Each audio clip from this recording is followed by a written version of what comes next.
From Montana's news leader, this is the MTN 9 o'clock news. Good evening, everyone. Thanks for joining us tonight. I'm Russ Riesinger. Montana set yet another single-day record for most COVID cases, with more than 1,100 new confirmed cases reported today. State health authorities also reporting 6 more COVID-19 related deaths. 3 of those victims in Cascade County, 2 from Roosevelt County, 1 from Marr County. MTN now reports a total of 490 deaths. Well, the Montana State Hospital in Warm Springs reports an outbreak of the coronavirus. The hospital reports that 6 staff members have tested positive, and there are 24 active cases among patients in one wing of the hospital. The hospital serves about 214 patients who have been involuntarily admitted. Well, the hospital adds new patients in a separate wing. Hospital officials admit this is a very trying time. And, you never really, I think, relax, because you're trying to just stay ahead of more infections. And so it's we can't let our guard down. We can't relax. And I know that they're tired, and I know their dedication to Montanans is very high, but this is an unanticipated stress in an already very difficult job, difficult technically and difficult emotionally. And an outbreak in Kalispell has officials concerned. 40 residents of a nursing home there have tested positive for the virus. 4 of them are in the hospital and the others are isolated. The Brendan House officials say they're doing everything they can to keep remaining residents safe. The doors have been closed outside visitors since March, and staff and those who live there have been tested regularly for the last 10 weeks. Well, COVID-19 outbreaks are forcing more and more Montana students into remote learning once again. In the Bitterroot Valley up in Columbia Falls and the entire Great Falls School District will go remote starting next week. Here in Billings, school superintendent is now asking for more substitute help to keep in-person classes moving forward. Here's Q2's Mitch Legge with more. Billings School District 2 has been feeling the effects of COVID-19. This week, an additional elementary school-aged classroom had to be placed into quarantine.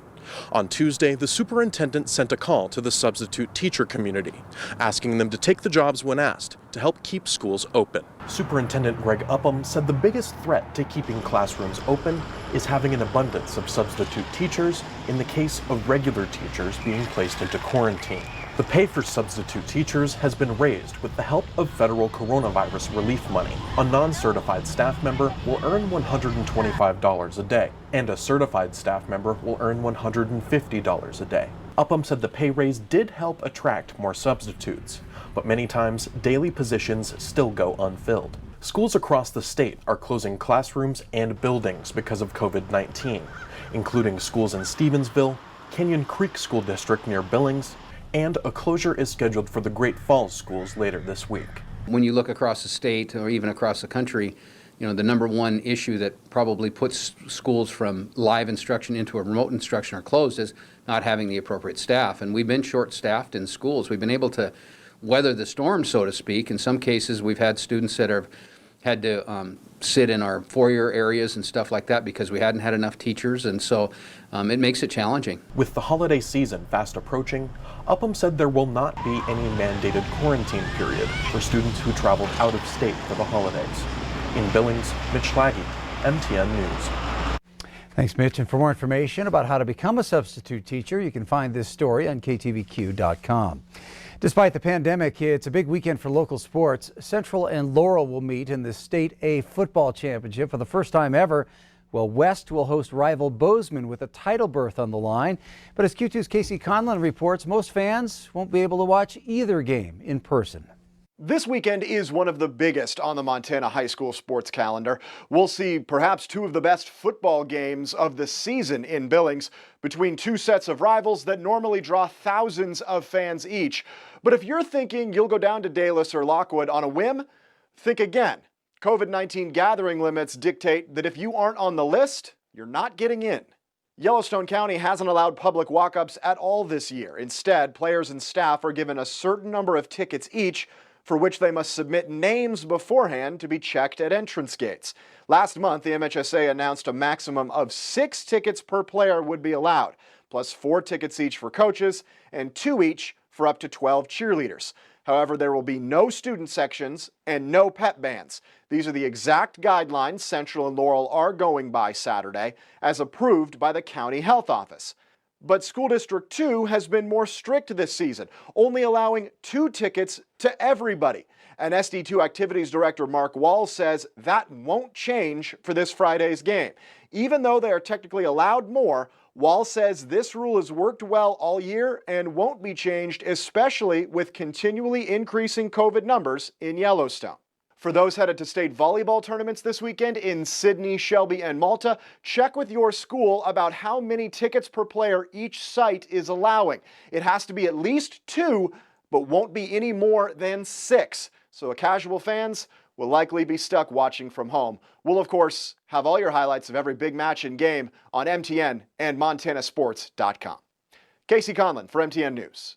All right, thanks, Casey. And those 2 big games this weekend, West and Bozeman, Friday night at 7, will Laurel and Central kick off in the State A championship game. That'll be Saturday at 1 o'clock at Lockwood.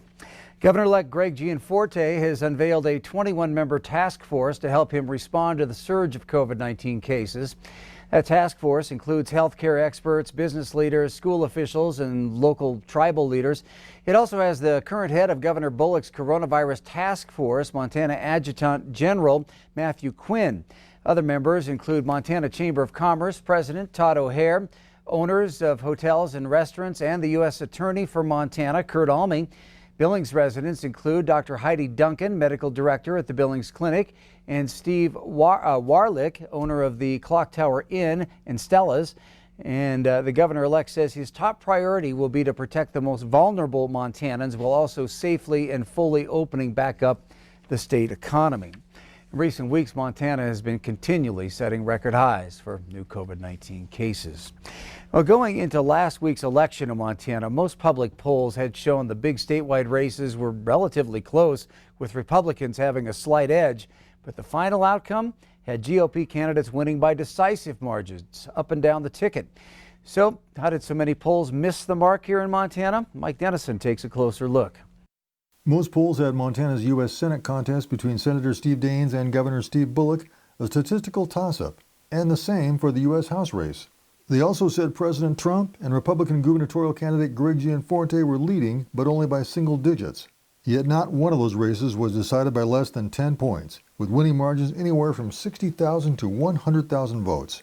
University of Montana political scientist Rob Seldine says one reason for the disconnect may be that Trump supporters don't like responding to polls. People who support Donald Trump are less likely to take those calls and to agree to participate in the poll because they see it as another one of these elite institutions that's biased against them and their president, part of the fake media, this whole narrative. But another possible factor is the record voter turnout last week, which saw tens of thousands of new voters, many of them younger. Those people are the least likely to respond to most polls. They're the ones who showed up. So they didn't show up in the polls, and they did show up in terms of voting. And it appears they favored Republicans. Some pollsters, however, didn't miss the spread. Emerson Polling from Boston polled Montanans in early October and had Daines winning by 9 points. He won by 10. And Gianforte and Trump each winning by 13 points. They won by 12 and 17, respectively. Emerson used only text messages to cell phones and says it felt it had a good, accurate sample of Montana voters. Republican pollster Eric Iverson of Missoula also told MTN News some polls didn't properly account for the partisan makeup of Montana voters, which is increasingly Republican. He says his polls for the Daines campaign figured Republicans outnumbered Democrats by anywhere from 11 to 14 points in Montana, and his polls never had Daines trailing Bullock. Pollsters agree that partisan alignment of voters is becoming a dominant factor, and maybe that's the simple reason that a big turnout means big Republican victories in Montana. There are just a lot more Republicans in Montana than there are Democrats. And so if you have a higher turnout, well, that might very well mean that you just are turning out more Republicans who, for whatever reason, haven't chosen to vote in the past. So when almost everyone votes in Montana, Republicans win. If that's true, Democrats may have a long road back to competitiveness in Montana politics. Reporting from Helena, Mike Dennison, MTN News. Last week's voter turnout was 81%, and the number of voters beat the old record by more than 94,000. Well, today marks 1 week since Montana voters approved initiatives to legalize the recreational use of marijuana. But what does that mean for people with criminal records involving cannabis? MTN's Annie Johnson answers that question. Legalizing marijuana here in Montana also means decriminalizing it, which means if you have it on your record, you may be able to get it removed.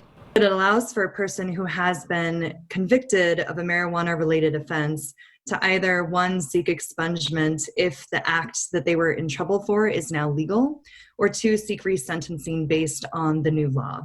Recreational use of marijuana becomes legal on January 1st, 2021.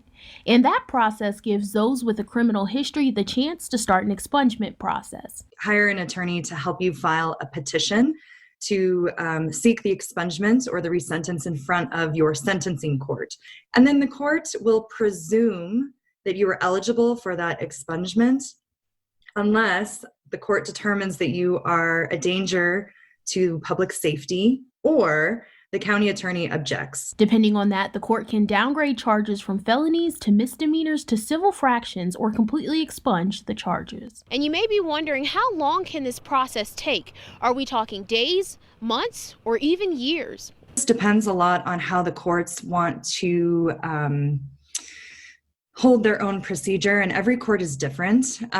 Typically, in the cases in which we've sought expungement for misdemeanor offenses under a different section of the code, that typically takes a couple of months. There are still stipulations, including the amount of cannabis you can have, federal laws, and employment drug policies. You know, if you have more than 2 ounces of marijuana, you can still be charged with a crime. There's still a lot of details left to be figured out, and a lot of that depends on this upcoming legislative session. Reporting in Bozeman, Annie Johnson, MTN News. The recreational use of marijuana and expungement process only applies to people over the age of 21. Still to come on the MTN 9 o'clock news, a Laurel woman forced to change her plans after a devastating medical diagnosis, but it's not stopping her from reaching her goals. That story coming up. But first, how long is this cold going to stick around? I know the guy who can answer that. Bob McGuire's in next.